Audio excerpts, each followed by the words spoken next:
Oi pessoal do canal, tudo bem? E hoje nós estamos aqui com a bióloga Ana Cláudia Basso. Tudo bem, Ana? Tudo bom, Grazi? Obrigada pelo convite.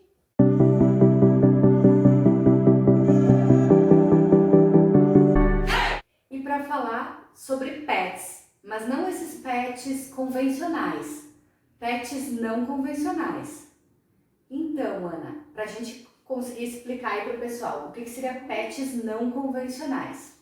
Então, Grazi, para ficar assim mais claro para o pessoal de casa, a gente pode classificar os pets não convencionais da seguinte forma.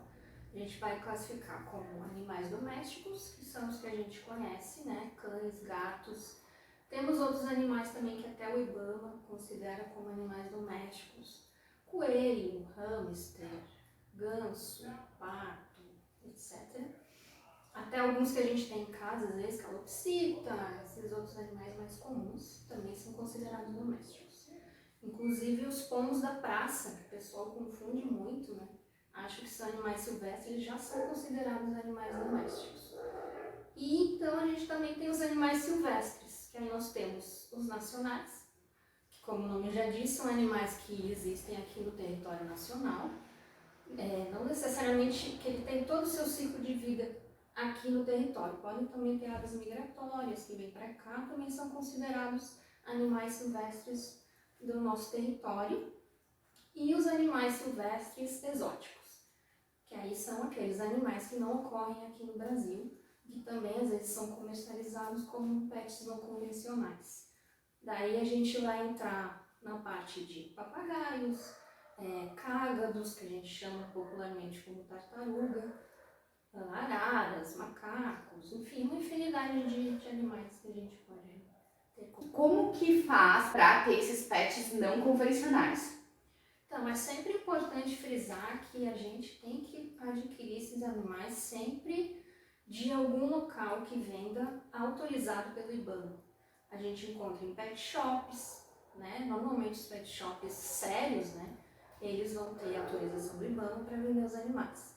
E caso não tenha nessas lojas, existe uma lista no site do IBAMA com locais que criam esses animais para venda. Lojas, normalmente, eles vão ter a documentação do animal. Já vai ter lá o documento do IBAMA, tudo certinho. Mas você sempre tem que pedir isso, né?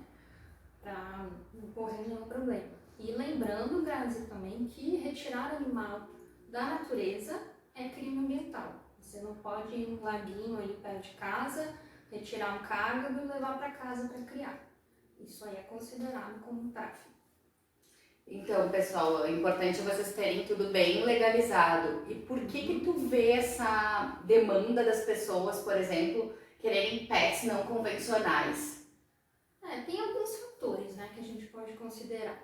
A questão do espaço, que muitos desses animais você precisa só de um espaço mais restrito do que você ter um cachorro, um gato, que precisa de um ambiente mais amplo.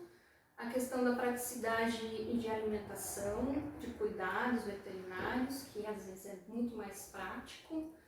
E também o diferente, né? Que sempre encanta as pessoas. Tipo, eu tenho um hamster, eu tenho uma jiboia. Ana, e quais seriam os cuidados que tem que ter para esses pets? O que diferencia o cuidado que eu tenho ali do meu cachorrinho, do meu gatinho, do meu passarinho para esses animais? Então, eles vão ter basicamente os mesmos cuidados.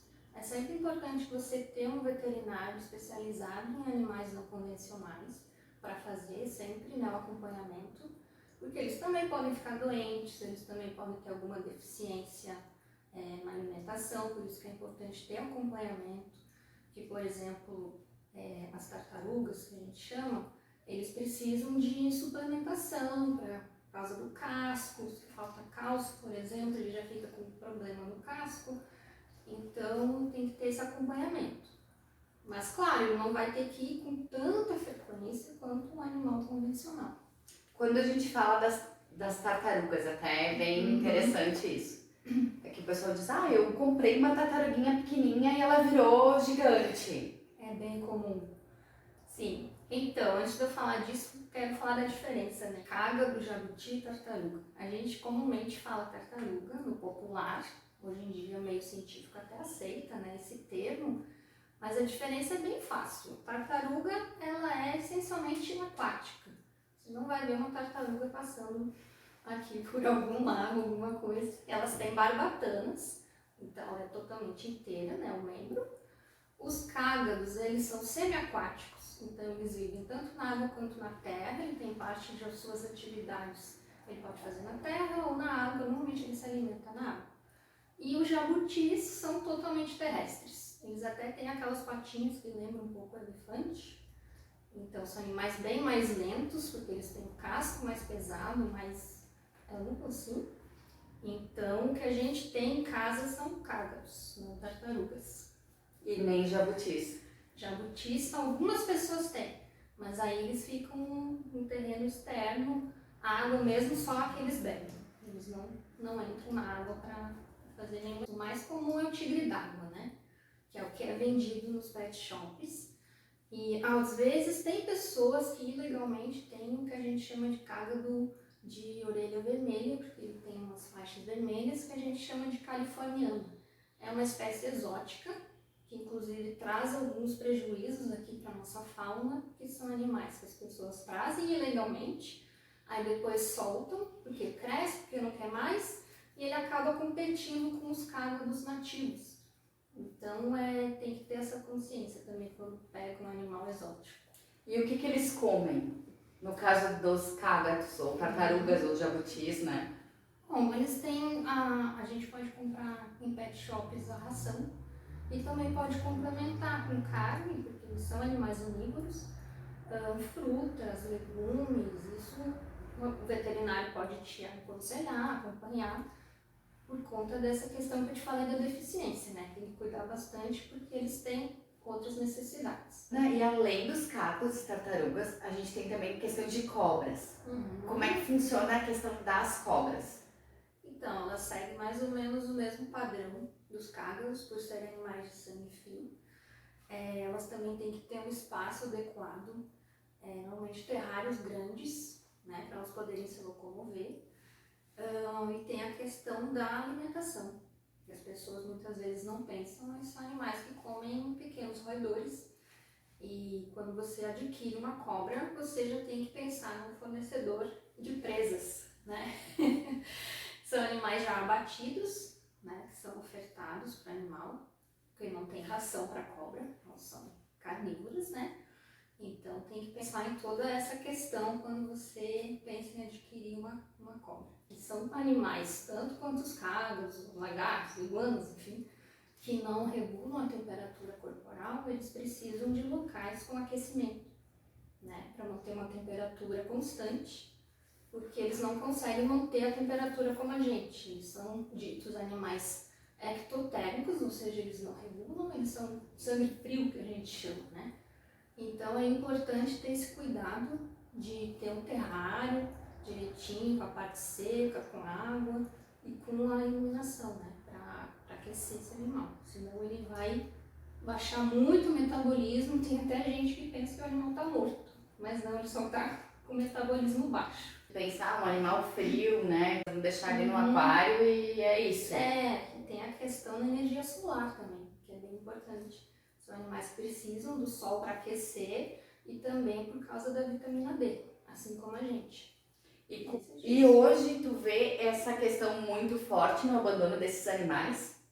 Sim, eu acho que existe um despreparo tanto dos locais que vendem, que alguns não informam as pessoas, eles focam só na parte da venda, tanto das pessoas não se informarem antes de adquirir os animais. Isso acontece até com cães e gatos, né? Imagina então com animais exóticos, que são animais que têm um crescimento contínuo e lento, por isso que as pessoas às vezes se surpreendem, não é como um mamífero que cresce muito rápido. Eles crescem continuamente e as pessoas se assustam, né? Porque tu compra um cágado desse tamanho e daqui a pouco ele tá grande. Na tua experiência aí, qual foi o animal mais exótico que tu viu alguém ter em casa? Mais exótico? Eu acho cobra muito exótico, né?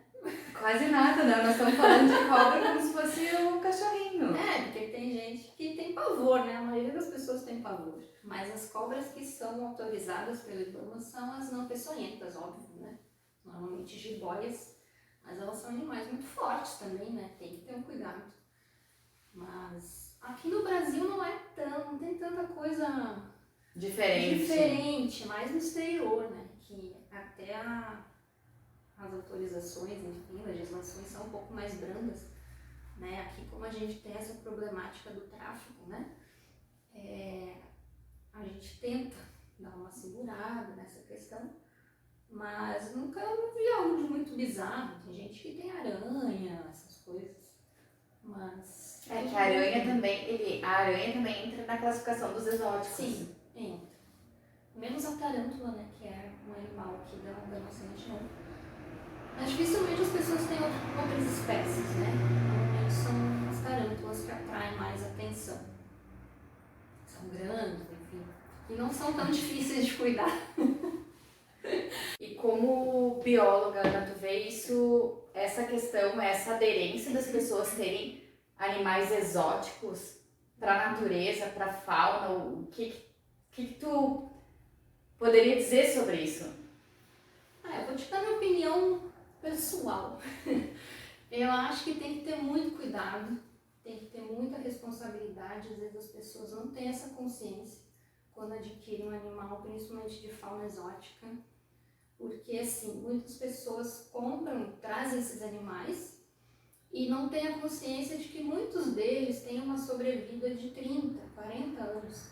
Então, às vezes você compra um animal que é desse tamanho e aí vira um super animal, e aí você enjoa, enfim, e acabam muitas vezes descartando, e aí isso gera um impacto muito grande no ecossistema nosso. Muito obrigada por estar participando aqui do canal. Eu que agradeço o convite. Pessoal, quem quiser, tiver alguma dúvida, alguma coisa, deixe nos comentários que a gente volta com a Ana.